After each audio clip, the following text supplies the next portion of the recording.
America आज की दुनिया का सबसे ताकतवर, सबसे सुदृढ़ और सबसे महत्वपूर्ण देश, जिसने रूस के साथ अपनी लंबी लड़ाई के बावजूद भी खुद को मजबूत बनाए रखा हुआ है। आज की तारीख में किसी भी क्षेत्र में और मुख्य तौर पर इकोनॉमिक्स और बिजनेस वर्ल्ड के नजरिए से अगर देखें तो अमेरिका के आसपास कोई दूसरा देश नजर नहीं आता है। और ऐसे में क्या आप सोच सकते हैं कि आज की सबसे बड़ी रूलिंग पावर बनकर बैठे इस देश को कभी एक से ज्यादा बार एक पर्सन ने इकोनॉमिक क्राइसिस से बाहर निकालने का काम किया था। एक समय था जब अमेरिका की जीडीपी का 2/3 हिस्सा एक व्यक्ति के कंट्रोल में था, और एक समय था जब इस देश के रेलवे क्षेत्र से लेकर स्टील इंडस्ट्री तक और बाकी बहुत सारी चीजों पर एक व्यक्ति का राज था। आप में से जितने भी लोग उस व्यक्ति के बारे में जानते हैं, उनमें से ज्यादातर लोगों को सिर्फ उसका नाम ही पता है। उनकी पूरी कहानी बहुत से लोग आज भी नहीं जानते हैं। एक ऐसा व्यक्ति जिसने विश्व का सबसे बड़ा बैंक स्थापित किया और अमेरिका को दुनिया की सबसे बड़ी इकोनॉमिकल सुपर पावर बनने में महत्वपूर्ण भूमिका निभाई। उस व्यक्ति की कहानी को आज हम आपके सामने लेकर के आए हैं, जिसका नाम है जेपी मॉर्गन। लेकिन मेरा नाम है अनुराग सूर्यवंशी और आप देख रहे हैं नारद टीवी। वीडियो शुरू करने से पहले आपसे एक निवेदन है कि वीडियो को अभी से लाइक कर लीजिए और चैनल को अभी तक सब्सक्राइब नहीं किया हुआ है तो प्लीज इसे सब्सक्राइब कर लीजिए। सब्सक्राइब करना बिल्कुल फ्री होता है, इससे आपका कुछ नहीं जाएगा, लेकिन इससे हमें एक मोटिवेशन मिलता है जिससे हम आगे और भी अच्छी वीडियोस आपके लिए लेकर के आते रहेंगे।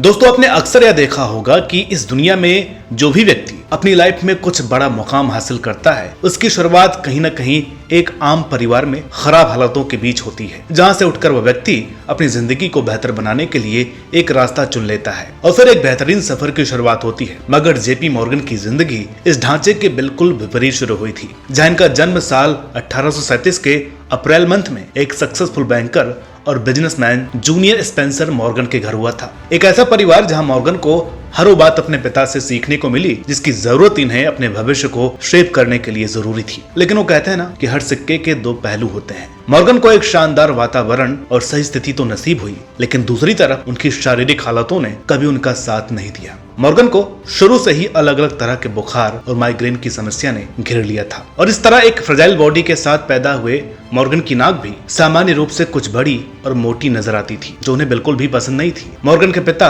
अपने बेटे के मूड स्विंग्स और फ्रेजाइल बॉडी को देख करके काफी चिंतित रहा करते थे। उन्होंने कई बार अपने बेटे को घर से बाहर अलग अलग अच्छी जगहों पर यह सोच करके भेजा ताकि बाहर की हवा शायद उनके बेटे को सही स्थिति में ला पाए। अजोर आइलैंड जैसी अलग अलग जगहों पर छोटी उम्र से ही अकेले एक साल बिताने का ज्यादा असर उनकी हेल्थ पर तो नहीं हुआ, लेकिन इससे मॉर्गन के मन से अपने माता पिता पर डिपेंडेंसी की आदत जरूर छूट गई थी। मॉर्गन को अपने खराब शारीरिक हालातों से नफरत थी और उन्हें बाहर बच्चों के साथ खेलना भी अच्छा नहीं लगता था। इसलिए मॉर्गन का ज्यादातर समय घर पर किताबें और अपने पापा के बिजनेस रिलेटेड कागजात और बैंकिंग डॉक्यूमेंट्स पढ़ने में गुजरने लगा था। मॉर्गन को यहीं से सोलिटेयर खेलने की आदत भी पड़ गई थी, जो आखिरी दिनों तक उनके साथ रहने वाली थी। मॉर्गन ने स्विट्जरलैंड, बोस्टन और जर्मनी में अलग अलग सब्जेक्ट से अपनी पढ़ाई लिखाई खत्म करने के बाद साल 1857 के आसपास अपने पिता को उनके काम में हाथ बटाना शुरू कर दिया था। ये समय था जब उनके पिता लंदन में आकर रहने लगे थे, और यहाँ मॉर्गन को अपने पिता की पहचान के चलते एक बैंकिंग फर्म में क्लर्क का काम मिल गया था, जहाँ इनका काम अपने पिता की फर्म के लिए रिपोर्ट्स तैयार करने का था। इसी दौरान जेपी मॉर्गन ने अपनी पिता की कंपनी से लिए पैसों से एक शिप के कैप्टन से कॉफी बीन्स का एक बड़ा हिस्सा खरीद लिया और उसे अच्छे मुनाफे के साथ बेचकर अच्छी खासी कमाई करके घर ले आए। अपने बेटे की यह हरकत उनके पिता को अच्छी नहीं लगी, मगर यह घटना पहला उदाहरण था जहां मॉर्गन ने बिजनेस को लेकर अपना इंटरेस्ट शो किया था। मॉर्गन ने एक लंबे समय तक अपने पिता के साथ अलग अलग रोल्स में रह करके काम किया और इससे उनके नेटवर्क में भी भारी इजाफा हुआ था, और मॉर्गन अपने आसपास के वातावरण के जरिए देश विदेश की घटनाओं से परिचित होने लगे थे। उन्हें बैंकिंग सेक्टर से लेकर बिजनेस की सभी जरूरी बातें यहीं से सीखने को मिल गई थी। मगर मॉर्गन को अपने पिता का एटीट्यूड बिल्कुल भी पसंद नहीं था। मॉर्गन एक इंडिपेंडेंट सोच वाले व्यक्ति थे जो बहुत कम समय में बहुत कुछ करना चाहते थे, मगर उनके पिता का एटीट्यूड इससे अलग था। उनके पिता धीरे धीरे सब कुछ हासिल करने पर जोर देते थे। खैर, समय चलता रहा और मॉर्गन जैसे जैसे समय के साथ साथ बारीकियां सीख रहे थे, उनकी मुलाकात एक दिन अमीलिया से हुई। इस मोड़ के लिए मॉर्गन तैयार नहीं थे, मगर जिस तरह हर कहानी में होता है, यहाँ भी शायद मॉर्गन की जिंदगी में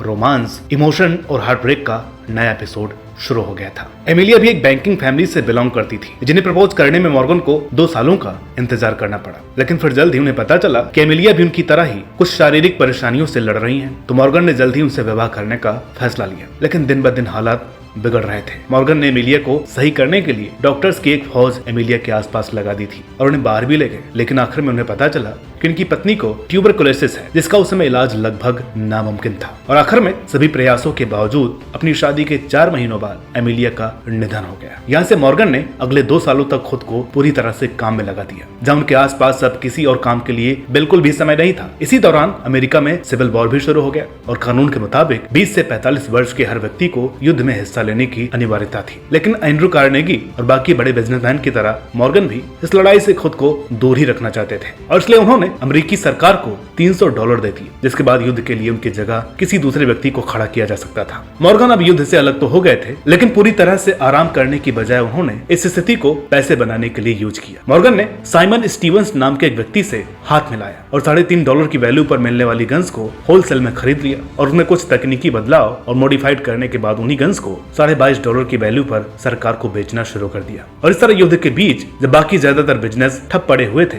मॉर्गन ने अपनी दौलत को 600% बढ़ाने का रास्ता निकाल लिया था। मॉर्गन अभी तक अपनी एक नई कंपनी में काम करने लगे थे और बाहरी किसी भी तरह की दखल से दूर अपना एम्पायर खड़ा करने में लगे हुए थे। और इसी दौरान उनकी मुलाकात एक और महिला से हुई, जिसका नाम फेनी था। इन्होंने साल 1865 में फेनी से विवाह कर लिया, जिनसे 2 सालों बाद उन्हें अपना वारिस भी मिल गया था। यह अमेरिका में वो समय था जब यह देश फाइनेंशियल तौर पर हर क्षेत्र में बूम पर चल रहा था। गिल्डेड एज में कार्नेगी और रोगरफील्ड जैसे व्यक्तियों ने अमेरिका को बेहतरीन ऊंचाइयों पर पहुंचा दिया था, मगर अपनी शारीरिक परेशानियों से लड़ रहे मॉर्गन को अब धीरे धीरे थकान महसूस होने लगी थी और उन्होंने रिटायरमेंट के बारे में सोचना शुरू कर दिया था। मगर यहाँ उनके पिता ने अपने बेटे को संभालने के लिए उनकी मुलाकात फिलाडेल्फिया के एक बैंकर एंथनी ड्रक्सल से करवाई और अपने पसंदीदा क्षेत्र में खुद से ज्यादा एक्सपीरियंस रखने वाले ड्रक्सल के साथ मिलकर मॉर्गन ने साल 1871 में ड्रक्सल मॉर्गन एंड कंपनी का निर्माण किया, जिसके लिए मॉर्गन की एक शर्त यह थी कि उन्हें अपने शरीर की हिफाजत के लिए हर कुछ महीनों बाद छुट्टियां बिताने का मौका मिलता रहेगा। Morgan work hard and party harder वाले सिद्धांत पर चलने वाले व्यक्ति थे। उनके लिए काम के बाहर की जिंदगी भी उतनी ही महत्वपूर्ण थी, जिसके पीछे का एक कारण शायद उनका शरीर भी था। परफेक्शन को पसंद करने वाली आदत, दूसरों से बिल्कुल अलग नियम और बड़ी आंखों के साथ 6 फुट 4 इंच का शारीरिक स्ट्रक्चर मॉर्गन के लिए अपने बिजनेस वर्ल्ड में कामयाबी के पीछे की सबसे बड़ी वजहों में से कुछ एक कारण थे, जिसके चलते उन्होंने कुछ ही समय में इस तरह की कामयाबी हासिल कर ली थी जो किसी ने सोचा तक नहीं था। अमेरिका में वो समय था जब देश की बड़ी बड़ी इंडस्ट्रीज पर किसी एक बड़े बिजनेसमैन की मोनोपोली काम कर रही थी। रॉकफेलर अमेरिका के 90% तेल व्यापार पर पकड़ बनाए बैठे थे, तो वहीं कार्नेगी का स्टील इंडस्ट्री पर एकाधिकार था। मगर ऐसे में अमेरिका की एक और बड़ी इंडस्ट्री यानी रेलवे में अलग अलग छोटी कंपनियों के बीच कटथ्रोट कंपटीशन चल रहा था, जिसके कारण वहां ना कोई मोनोपोली थी और ना ही कंपटीशन की वजह से वो इंडस्ट्री ग्रो कर रही थी। मॉर्गन को यहाँ अपने लिए एक बड़ा मौका नजर आया और उन्होंने अपनी कंपनी की ताकत और फाइनेंस का सहारा लेकर अमेरिका के बड़े बड़े रेलवे नेटवर्क्स और वहाँ काम करने वाली कंपनियों को मर्ज करने का काम शुरू कर दिया। मॉर्गन रेलवे को फाइनेंस कर रहे थे, तो उन्होंने खुद को बोर्ड ऑफ डायरेक्टर्स तक भी पहुंचा दिया, जहाँ से उनके हाथ में रेलवे की पूरी कमान आ गई थी। आज एक्टिविस्ट इन्वेस्टिंग की जिस प्रक्रिया को हम बिजनेस वर्ल्ड में देखते हैं, मॉर्गन ने 19वीं शताब्दी के 8वें दशक में उस प्रक्रिया को शुरू किया था, जिसे उस समय मॉर्गनाइजेशन का नाम दिया गया था। इसी दौरान साल 1890 में मॉर्गन के पिता का निधन हो गया और पीछे रह गई थी मॉर्गन के लिए रखी गई $15 मिलियन की दौलत, जिसके साथ ही मॉर्गन की नेटवर्थ रातों रात दोगुनी हो गई थी। और मॉर्गन के लिए जो सबसे बड़ी खुशी की बात थी वो ये थी कि अब वो अपनी मर्जी से अपना बिजनेस खुद की शर्तों पर बिना किसी दबाव के आगे बढ़ाने के लिए स्वतंत्र हो गए थे। फिर आया साल 1893, जब ड्रक्सल के निधन के साथ ही पूरी कंपनी का भार भी मॉर्गन के हाथों में आ गया था, जिसे वो आगे चलकर दुनिया के सबसे मजबूत बैंक के रूप में बदलने वाले थे। वो साल भी था जब अमेरिका में फाइनेंशियल तौर पर कुछ भी अच्छा नहीं चल रहा था। यूएस इकोनॉमी डिप्रेशन के दौर से गुजर रही थी और विदेशी इन्वेस्टर अमेरिकी बॉन्ड्स को गोल्ड में बदलकर विथड्रॉल करवाना शुरू कर देते हैं और मार्केट क्रैश होने से मॉर्गन को भी लगातार नुकसान हो रहा था। इसीलिए एक दिन मॉर्गन अमेरिकी राष्ट्रपति से मिलते हैं और उन्हें अपने देश को इस सिचुएशन से निकालने का प्लान बताते हैं। उनके प्लान के मुताबिक मॉर्गन अपने साथी बैंकर्स के साथ मिलकर 3.5 मिलियन औंस गोल्ड के बदले $65 मिलियन वर्थ के बॉन्ड्स खरीद लेंगे और इस तरह सिर्फ 22 मिनट के अंदर सभी बॉन्ड्स खरीद लिए गए और इकोनॉमिक सिचुएशन सही होने के साथ ही लोगों का भरोसा भी अमेरिका पर फिर से लौट आया था। 1897 में डिप्रेशन की स्थिति खत्म हो गई थी और मॉर्गन एक बड़े फायदे के साथ एक बार फिर किसी नए क्षेत्र में हाथ आजमाने के बारे में सोचने के लिए तैयार थे। उन्होंने यह महसूस किया कि स्टील इंडस्ट्री में बेहतरीन पोटेंशियल और सिर्फ एक कंपनी भी इतनी बड़ी इंडस्ट्री पर एकाधिकार जमाए हुए है, इसलिए मॉर्गन ने स्टील इंडस्ट्री में कदम रखने का फैसला किया और अपनी एक नई कंपनी का निर्माण किया। मगर उसी समय कार्नेगी रिटायरमेंट प्लानिंग बना रहे थे, जिसके लिए उन्हें सिर्फ एक ऐसे इंसान की जरूरत थी जो उनकी इंडस्ट्री को आगे ले जाने के लायक हो। मॉर्गन कार्नेगी की कंपनी खरीदना चाहते थे और इसके लिए वो कार्नेगी को कोई भी कीमत चुकाने के लिए तैयार थे। इसका फायदा उठाते हुए कार्नेगी ने अपनी कंपनी की कीमत को $480 मिलियन आंक कर मॉर्गन के सामने रख दिया। और मॉर्गन जो एक दृढ़ शक्ति वाले व्यक्ति थे, उन्होंने समय की सबसे बड़ी कीमत देकर स्टील इंडस्ट्री पर अपना अधिकार स्थापित कर लिया। यहाँ से स्टील इंडस्ट्री को लेकर जो मॉर्गन ने सोचा था उसे अब जमीन पर उतारने का समय था। तो साल 1901 में मॉर्गन ने अमेरिका की सबसे बड़ी स्टील कंपनीज को मिलाकर यूएस स्टील में मर्ज कर दिया और यह कंपनी दुनिया के इतिहास में 1 बिलियन की वैल्यू क्रॉस करने वाली पहली कंपनी बनी, जिसकी टोटल वैल्यू $1.4 बिलियन थी। इसके अलावा मॉर्गन ने थॉमस एडिसन के साथ मिलकर उनको भी अपने इन्वेंशन में फाइनेंस किया था और उनके साथ मिलकर जनरल इलेक्ट्रिक को भी शुरू किया। और मॉर्गन पुख्ता तौर पर अमेरिका ही नहीं, वैश्विक स्तर पर भी फाइनेंस की दुनिया में सबसे महत्वपूर्ण और मजबूत व्यक्ति बन गए थे। मॉर्गन के पास अब अमेरिकी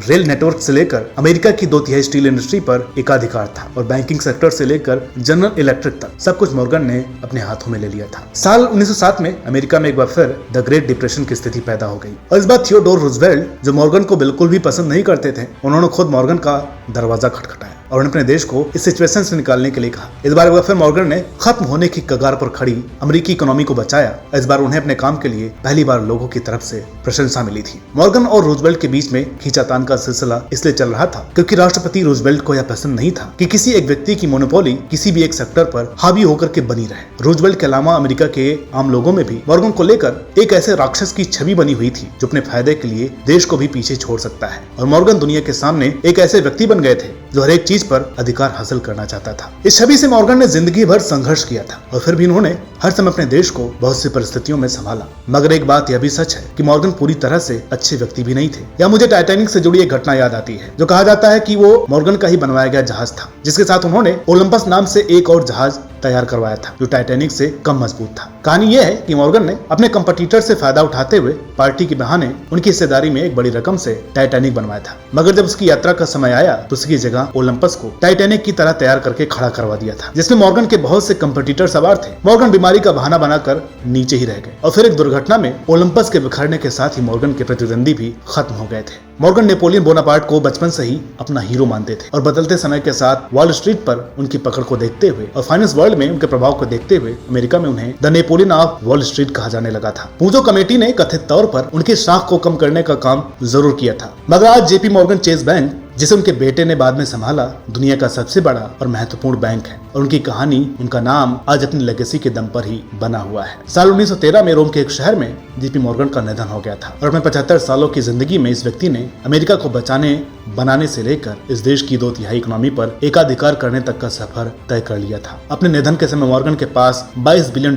का मार्केट कैपिटल मौजूद था। 112 कॉर्पोरेशन और 341 कंपनियां इनके लिए काम कर रही थी और आखिर में पूजो कमेटी ने इनके इस बड़े साम्राज्य को दुनिया के सामने एक गलत तरीके से ला करके रख दिया, जिस पर सफाई देने का समय इन्हें नहीं मिल पाया और जेपी मॉर्गन बिना कुछ कहे एक भरी पूरी विरासत और कमाल की कहानी छोड़कर चले गए। मॉर्गन के एक बायोग्राफर के अनुसार इनकी नेटवर्थ $80 मिलियन थी, जो बहुत से लोगों की माने तो बहुत कम करके बताई गई थी। मॉर्गन एक बहुत बड़ा साम्राज्य अपने पीछे छोड़ करके चले गए थे, जो आज भी अमेरिका की इकोनॉमी में सबसे महत्वपूर्ण योगदान रखता है। तो दोस्तों, आज की इस वीडियो में इतना ही। आपको ये वीडियो कैसा लगा कमेंट करके बताइएगा। वीडियो अच्छी लगी हो तो प्लीज इसे लाइक करें, शेयर करें। चैनल पर नए हो तो प्लीज इसे सब्सक्राइब करना ना भूलें। मिलता है आपसे अगली वीडियो में, तब तक के लिए नमस्कार।